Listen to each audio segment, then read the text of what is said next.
Hello, this is The Way of Fairness.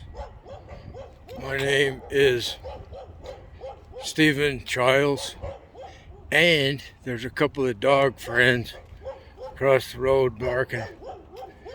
So I learned the hard way by trying to force dogs to not bark, and it was horrible. I was emotionally a wreck, and the dog was, and something happened from outside of myself. I'm pretty sure I got some inner guidance to reverse all the indoctrination that I'd learned about dogs from childhood. It's kind of like an indoctrination. They're not supposed to bark, and they're always supposed to behave, and they have to be under your control all the time. And if they're not, then it's reflective of you being a failure or some such nonsense that we buy into. And there's this inner, it's within the shadow, it's hiding from us. And it's telling us that we can never question its authority.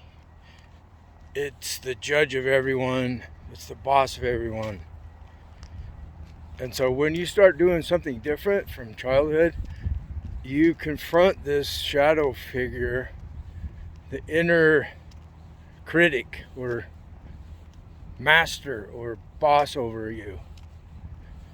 And it's from parenting, and parents that are very authoritarian make this thing more powerful and more difficult for people to get free of.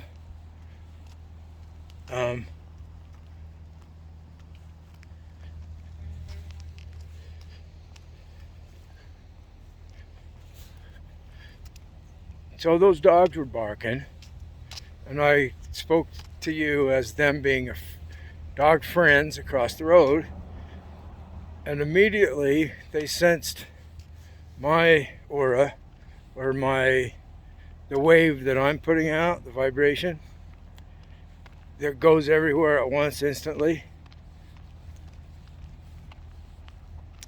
They stopped looking at me when they were barking, and they were looking to the east of me, and they started barking more vigorously, and they were excited because they knew I was their friend, and so they're telling me about someone else.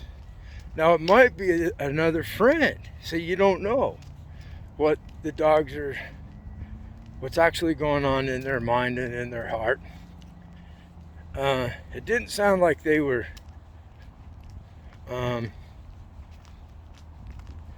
unhappy. They were more like, this is just a powerful message.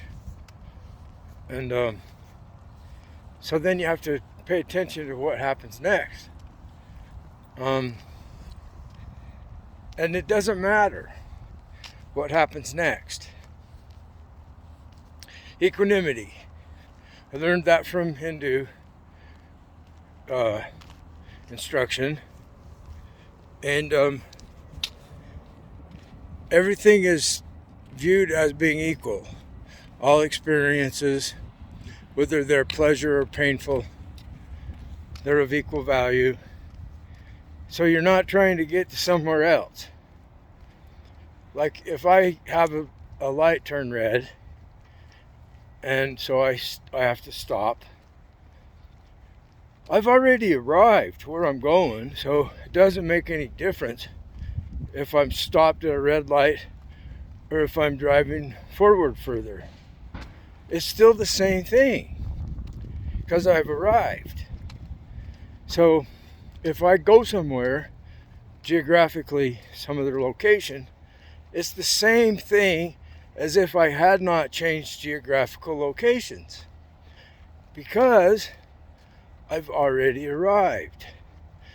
And it's what I've arrived at is the awakened state. The highest awakened state. Because I've already got the universe in order, in proper order.